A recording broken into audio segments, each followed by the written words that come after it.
बामुनडांगा में जो इंसिडेंट हुआ है, हम नहीं चाहते हैं उसका लॉ एंड ऑर्डर बिगड़े। हम कभी नहीं चाहते हैं कोई इंसिडेंट हो।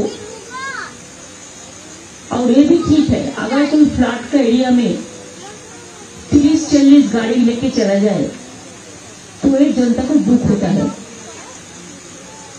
जिसको रोटी कपड़ा मकान छीन गया उसको पास आज रोटी कपड़ा मकान का जरूरत है। इसीलिए मैं पॉलिटिक्स करने के लिए हम उधर में नहीं जाने चाहते हैं। क्यों एक इंसिडेंट हुआ है, हम तो इंसिडेंट नहीं चाहते हैं। इसीलिए मैं डीजी पुलिस को भेजा था, उसको वोट करके जाना पड़े। उन्होंने गया और बातचीत करके सबको सब मीट करके आए हैं।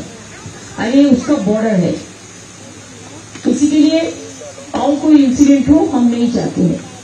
आप लोग शांत रहे, শান্ত থাকুন, সংযত থাকুন, এটা আমার আবেদন থাকবে। দুর্যোগের সময় সবাইকে মিলেমিশে সংকটকে মোকাবিলা করতে হবে। এটাই আমাদের মনুষ্যত্ব, এটাই আমাদের মানবিকতা। हम कल मिलिट्री में जितना तक हम जा सकते हैं हम कल जाएंगे।